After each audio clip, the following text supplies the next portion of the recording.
finally got around to doing. I think I've always wanted to do a review on YouTube.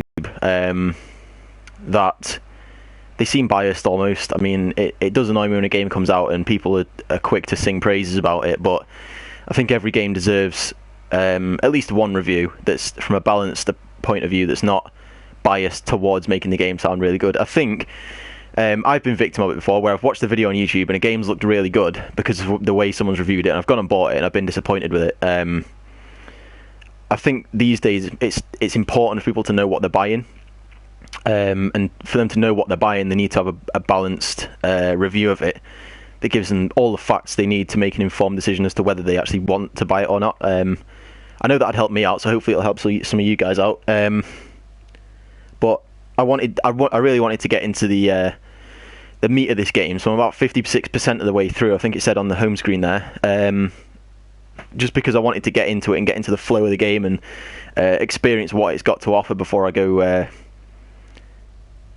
talking about it, and it's given me quite a time to reflect on some of the features of it and kind of form an opinion about this game.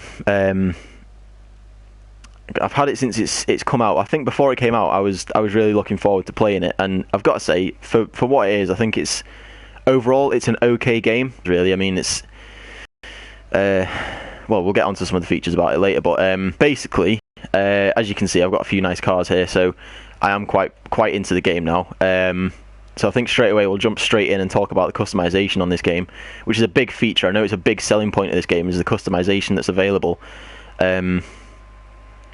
So as you can see, there is a lot of features that you can customize, like the headlights, the bumper, the splitters, wheels, fenders, mirrors, skirts. That'll annoy you. If anyone buys this game, that little bit there will annoy you, where it's got a lock over it. It says no parts are available. We'll talk more about that later.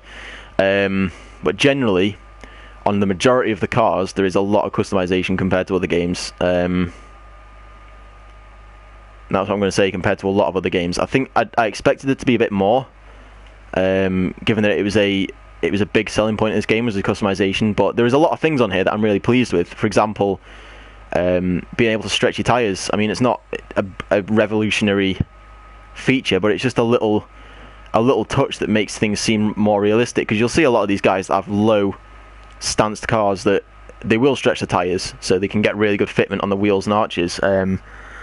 It's something that happens in real life, and you'd think, well, why would they bother putting it in a game? You don't rub on a game, you don't get your tyres scrubbing on the arches in a game, but it's just to add an extra little bit of realism. And you can get really in-depth customization in terms of the wheel sizes, and I think this is a feature that's only just been recently added.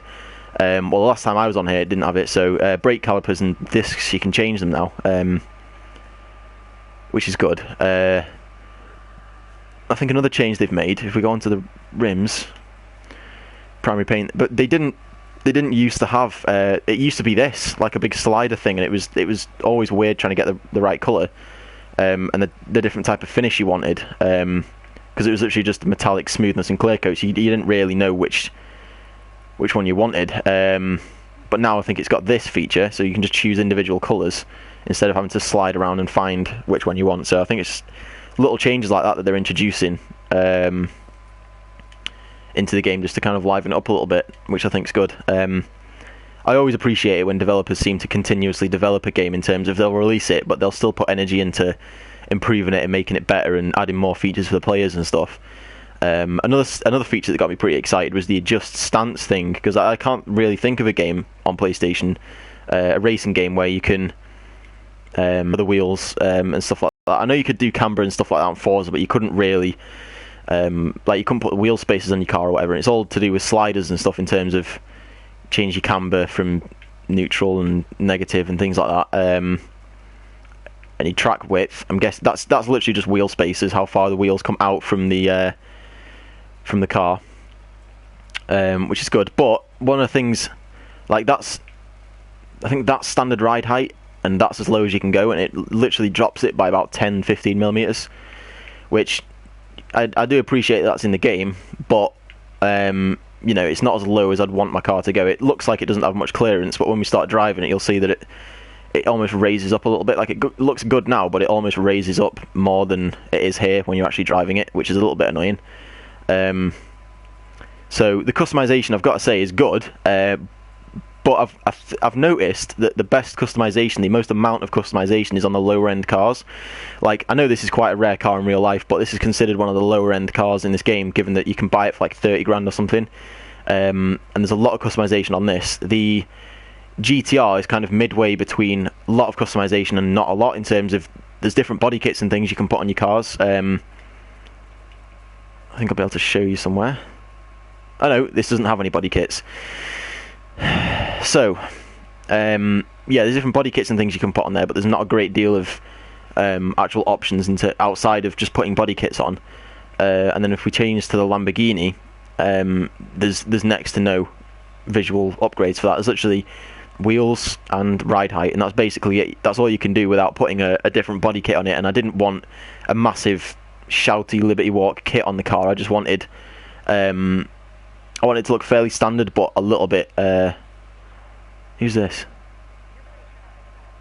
Okay. I just want it to look standard, but slightly tuned, which I think it does at the minute, but there's not a great deal... On the higher-end cars, there's not a lot of customization, and on the lower-end cars, there's a lot. So if you're into, like... This car, for example, I like this car in real life, so I bought it on this, and there's a lot of customization, which I'm pleased about. So I think we'll just get into driving it a little bit. I forgot to show you actually, but there's a performance handling option, which is all about, I think if you've ever played Need for Speed such as Hot Pursuit and Rivals, you'll know that the handling style on that is extremely arcade. Like, it's literally, you'll go into a corner, you won't need to brake, you just tap the brake and you go into a huge slide that you can hold really easily. What she sent me now? Yeah, for Eddie's challenges and so on this to final events, blah blah blah. Anyway, so fuck, I forgot what I was saying now. Yeah, so the handling on games like that was really arcadey, whereas games like, for example, Pro Street, games like that, the handling is not super realistic, but it feels more realistic than games like Rivals and stuff. Well, this game's got both those handling styles on it. I don't want to talk to this girl. Both those handling styles on it, and you've basically got a slight... You can change all the options individually in terms of tyre pressures and things to adjust the way the car handles, and then you've got an overall like master slider that's drift or grip, and grip is more towards Pro Street handling, and drift is more towards arcade style handling. And I've got it kind of average on this, but a bit slightly towards drifting, just because I wanted this to be like a drift car, given that it's a rear-wheel drive GTR. So it does give you the option. It depends on what style handling you prefer. If you want to do more arcade drifting, you can. If you want to do realistic grip racing, you can do that as well. So it's given the player a lot of choice in terms of how they want their cars to drive, which I think is really good. They've actually listened to people in terms of, oh well, we want drift handling. Oh well, we want grip handling. Oh, let's just put both in the game rather than just restricting it to one or the other, which is good. So one bad thing I have noticed about this quite recently is the servers don't seem to be very stable, and it's an online only game, which I know will frustrate a lot of people that don't have... That either, you know, there'll be people that have loads of people connected to their internet at any one time, and it'll be really unstable, and you'll get kicked off the servers all the time, which means you won't be able to play the game, and things like that. If you've got your internet down for any period of time, you won't be able to play this game, be an online game. Like, you'll see people driving around here, and I don't know why they've done it. I mean, I think it's because they want a sense of community almost, where like when you're doing a race, like here for example, there's a race going on here. This is a race that someone's doing on their story mode, but it's in an online free roam game pretty much. So instead of being taken out of the game and put into a separate lobby for the race, you'll just do it in the lobby you're in, which is pretty awesome. Say if I'm sat here at the side of the road and a bunch of cars come flying past me, it's pretty cool. But I don't think that feature... I don't know. I'd prefer it to just you be able to play it even if you're offline. Like, it's cool that it's there, but I'd rather be able to just play it whenever I want, not just when the internet's working, which is a bit frustrating. But if you've got a stable internet connection, it's absolutely fine. It's no problem whatsoever. But if you don't, it might get slightly annoying. Right, so I think one of the big taglines of this game was 5 ways to play or something, and you'll see at the side of the screen it says Speed, Crew, Style, Build and Outlaw, and there's 5 different people there with different style races. Speed is all about just fast grip type racing. Crew and Style is all about drifting and tandem drifting and stuff. Build is all about just racing and getting new parts for your cars, and Outlaw is all about racing and getting the attention of the police and things like that. And you can progress through the story from each of those racing styles, or you can do what I've done. I just tried to get a taste of each one by doing all of them at the same time, and just progressing through the game as a whole rather than just progressing one route. But out of the 5 ways to play, there's probably 3 different ways. There's Speed and Build, they're kind of similar. Crew and Style are kind of similar, and then Outlaw is just all of those but with police added into the mix pretty much. So although there is 5 ways to play, there's only really 3, I'd say. But it's good that they've given you the option to pursue.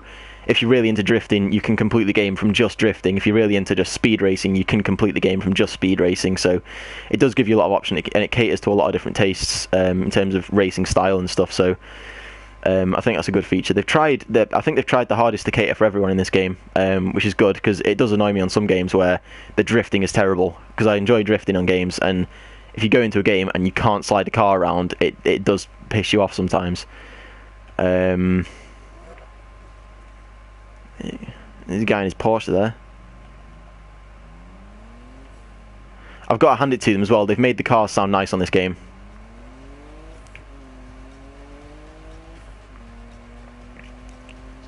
Which is good. And changing your exhaust as well actually changes the way your car sounds. Not massively, but slightly. Who's this guy? Guy in his Mercedes. So another thing to note about this game as well is that it will always be nighttime. There's no proper traditional day-night cycle like there is in a lot of games at the minute. Well, I think he's going to get caught by the cops. Anyway, yeah, so there's no kind of day-night cycle. It's more towards there'll be a night cycle, and it'll cycle around towards about like a dawn type time. And then it will just kind of cycle back to nighttime. So it's always around nighttime or early morning. It's not daytime, which is slightly annoying because I want to see my cars in the daytime. But I suppose I was watching a video with one of the developers, and he was basically talking about how nice one. He was talking about how he wanted the feel of the game to be all about like illegal nighttime street racing, which is when the majority of this stuff happens out in the real world. And I kind of get where he's coming from, but I think a lot of people would have liked to have seen a daytime setting at least. Yeah, so the handling style, as you can tell, like I'm getting a bit of a drift on around some of these corners, but because I've set it up so it can do either or grip or drift, like there, for example, you can see my car's not sliding out. I make it physically slide out by either handbraking it or braking into corners. If you go all the way to drift, you can literally drift by just turning into corners and accelerating and stuff, which is good if you're into that kind of thing. But I'd say the map size it's okay. I mean, it's not a huge map, but there's enough variety in it. There's like little city sections and little like mountainous, like they almost seem like little Japanese twisty roads and stuff, like around about here and at the top of the map and stuff. So there's a good variety in terms of roads. You can get up to speed on some of these motorways, which is good. But I don't think it's the best Need for Speed map that they've come out with yet. I think there are better ones. I think Undercover was one of the best maps I've ever played on, I think.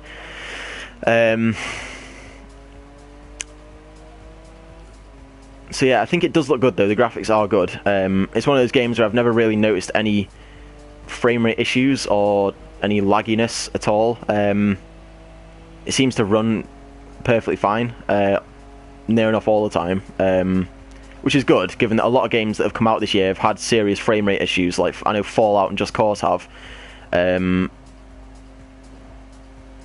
it's good to see a game that looks good and it runs fine, so I've got to congratulate them on that, because it does get really frustrating sometimes, especially on Just Cause when you're blowing up a big base and it just suddenly goes to 5 frames a second. I mean, it really gets under your skin. The music as well in this game, I think they've finally got the soundtrack for a racing game right. They've actually pulled some good songs into this game rather than just on GTA, where they just get all the shitty songs they can find and put them all on different radio stations. And the songs, they come round, there's not too many songs in this game, but when they come round, they are good songs, so you don't instantly try and change the radio, which is good. I'm getting a little drift on there.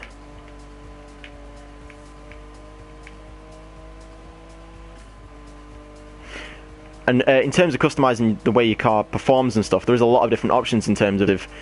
I've put a turbo on this. I think there's about 15 or 16 different types of turbos. There's turbos, like small ones, big ones. It depends what you want. Small turbo with no lag, or big turbo with a lot of lag but a lot of power at high RPMs and stuff. Or I think the really expensive ones are like hybrid turbos, where you'll have a small one for like 2,000 to 5,000 RPM, and then after that, the big one comes on or something.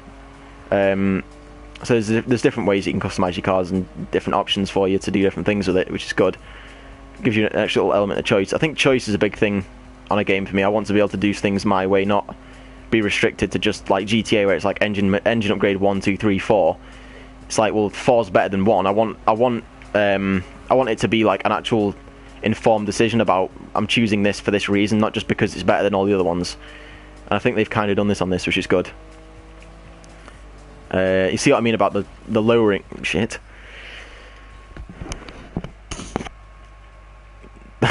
About how you lower your cars in this game. Like, this is as low as it'll go, and there's still quite a gap at the front between the tyre and the arch.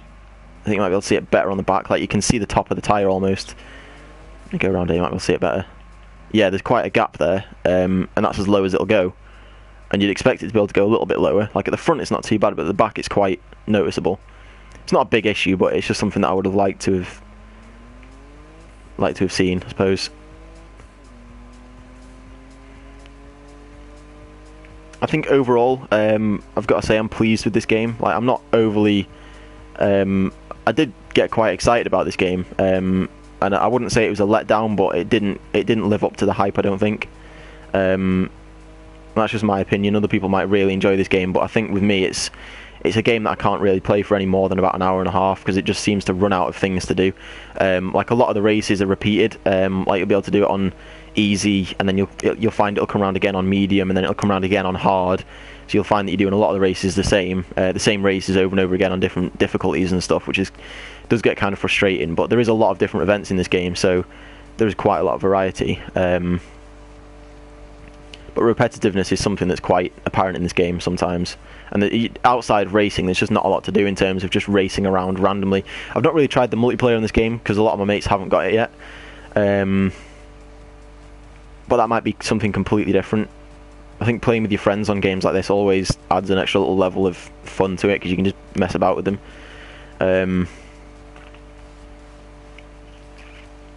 Yeah, in terms of cars, there's not a whole lot of cars in this game. There's a decent variety of cars in terms of like old VWs and even a Volvo, MX-5s, GTRs, Ferraris, Porsches, Lamborghinis and stuff, but there's no real hypercars in this game. Like, I think the best car in this game is either a Lamborghini Aventador or like McLaren 570S or something. I think they're the best cars in the game. It would have been good to see something like a Porsche 918 or a P1 or LaFerrari or something like that in the game, just like a hypercar. But I think another bad point about this game is the fact that you seem to progress really quickly. In terms of, I would have liked it a little bit better if it's like Underground, for example, where you'd have like a pretty bad car as your first car, and you'd work to earn upgrades for it, and over time it'd get better, and you could either just keep progressing that one or buy a better new car. Whereas with this, it was literally like I did 4 or 5 races in my first car, which was a Subaru BRZ. And I was able to buy a Porsche 993 Turbo, and it's like, well, I've gone straight from a Subaru BRZ to a Porsche, which was really bloody fast, in literally like maybe about an hour's game time. And I think Need for Speed should be all about the struggle to get a better car on, in terms of like you do street races to earn money to eventually be able to buy a car after upgrading the one you've already got, rather than just doing a few races in a standard one and just buying your first supercar literally an hour into the game. To me, that's what Need for Speed should be all about, like progressing as a street racer, not just going from, right, I've got a Honda Civic as my first car, I'm going to buy a GTR now. Like, I think that it doesn't really make much sense, that, but I don't know. I'm not complaining about driving the supercars, it's just I would have preferred it if you had to actually work a little bit more for them. So the progression on this game seems to be really quick. in terms of you'll get fast cars pretty quick. Some people are like that, but for me, I would have rather progressed like further with the first car I got. There's no real reason to customize that car other than for it to look nice, because you literally just buy it, like I said, just buy a Porsche after like an hour of game time. But I think I've got to say it wasn't really worth the money I paid for it. This game, I paid 50 quid for it, I think, or 45, I can't remember. And as of right now, there doesn't seem to be a great deal of content that makes up for that amount of money. They are starting to release updates and stuff with different things. I think they released one quite recently with like Neon and do different races to get boss cars and things like that and stuff, which is good that they're making an effort to release all this content. But as of right now, it doesn't feel like there's enough content in it to make up for the fact that I paid 50 quid for it. I mean, it's a good game and I enjoy playing it, but there's just not enough there. Like, especially when games like Fallout and Just Cause 3 come out at the same price as this game, but yet there's so much more possibilities with those games. I know they're completely different games to this racing one, but there's just a whole lot more content there. Like, regardless of what type of game it is, there's a whole lot more content and there's more things to do that make up that value of money that you've paid for it. So, but overall, I think they've done a good job. I don't think they've made it quite yet in terms of made it back to what Need for Speed is all about. A lot of people have said, "Oh yeah, this is the Need for Speed we've been asking for." I think a lot of things we have asked for are in this game, such as being able to stance your car, like the way it sits on the road and stuff like that, and change your handling style and stuff. But I don't think it's back to the roots of Need for Speed yet. I think it's got quite a way to go before it gets back there. But when it does get back there, I think they'll be able to make a really bloody good game, like an underground type game or something like Need for Speed Underground 2 or whatever. That was a really amazing game on the PS2. Balls. But I think they have got to be congratulated for actually attempting to make an effort to make what the fans want. I think that's something that a lot of companies have been lacking recently, making things for what the fans want rather than making things for what they want almost. But yeah, so I think overall there are a lot of good points about this game in terms of the way it looks, the customization on the whole. But I think it is balanced out by some bad points in terms of there's not a lot of content there. It's online only a lot of the time. You run out of things to do quite quickly. And because it's an EA game, you know there'll be a lot of DLC for it, which is annoying given that I've spent 50 quid on it. So, I don't know. I've got to say I do like this game though. Being into cars myself, it's good to be able to do all these different things to my car and for it to actually have a purpose now, rather than just purely for looks or whatever. So yeah, I mean, I'm pleased with it. I think a lot of other people are pleased with it, but you get a lot of people that have been disappointed by it. But I don't know. It definitely didn't live up to the hype, but I think as a good game, it does stand on its feet quite well. I'm just hoping that they'll update it in the next few months to bring some more content in like they've been doing quite recently. But on the whole, I think it's an okay game. I think you'll just have to watch this review, a few other reviews, whatever, make up your own opinion of it and then decide if you want to buy it or not. That's what I usually do. I research games before I go and get them, just to make sure I'm not going to waste my money on them and stuff. So hopefully this has been a useful video for you, and I hope it's informed you more than you were before. So yeah, thanks for watching. That's all I can say really, and hopefully I'll see you in the next few videos.